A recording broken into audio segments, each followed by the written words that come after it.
V ಸರೋಜಾದೇವಿಯವರು ಅವರ ನಿಧನ ಇಡೀ ಚಿತ್ರರಂಗಕ್ಕೆ ದೊಡ್ಡ ಆಘಾತವನ್ನು ಉಂಟು ಮಾಡಿದೆ.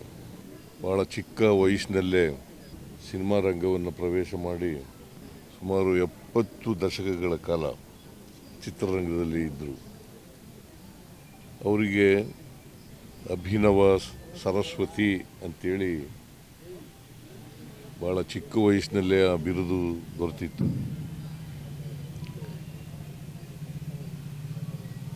ಅವರೊಬ್ಬರು ಮೇರು ನಟಿ.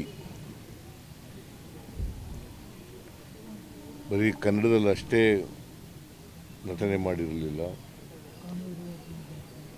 ತಮಿಳು, ತೆಲುಗು, ಹಿಂದಿ ಈ ಭಾಷೆಗಳಲ್ಲೂ ಕೂಡ ಅವರು ಪಾತ್ರಗಳನ್ನು ಮಾಡಿ ಸೈ ಅನಿಸ್ಕೊಂಡಿದ್ದಂಥ ಒಬ್ಬ ಅದ್ಭುತ ನಟಿ.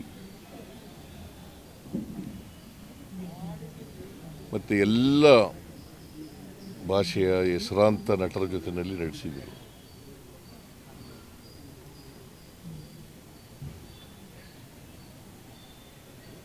ದಿಲೀಪ್ ಕುಮಾರ್, ದಿಲೀಪ್ ಕುಮಾರ್, ರಾಜೇಂದ್ರ ಕುಮಾರ್, MGR, NTR, ಶಿವಾಜಿ ಗಣೇಶನ್, ನಾಗೇಶ್ವರ ರಾವ್, ಆಮೇಲೆ ಕನ್ನಡದ ಮೇರು ನಟ ರಾಜ್ಕುಮಾರ್, ಅವ್ರ ಜೊತೆ ಕೂಡ ಅನೇಕ ಚಿತ್ರಗಳಲ್ಲಿ ನಟಿಸಿದರು.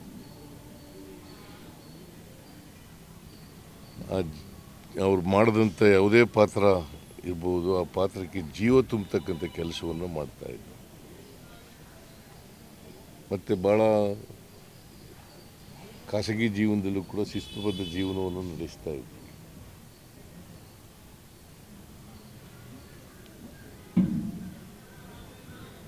ಕನ್ನಡ ಚಿತ್ರ ಬೆಳೀಲಿಕ್ಕೆ ಅಪಾರವಾದಂಥ ಕೊಡುಗೆಯನ್ನು ಕೊಟ್ಟಿದ್ದಾರೆ. ಚಲನಚಿತ್ರ ಬೆಳೀಲಿಕ್ಕೆ ಅಪಾರವಾದ ಕೊಡುಗೆಯನ್ನು ಕೊಟ್ಟಿದ್ದಾರೆ, ಬೇರೆ ಬೇರೆ ಭಾಷೆಗಳದು. ಅವರ ಸಾವಿನಿಂದ ಚಿತ್ರರಂಗಕ್ಕೆ ಅಪಾರವಾದಂಥ ನಷ್ಟ ಆಗಿದೆ.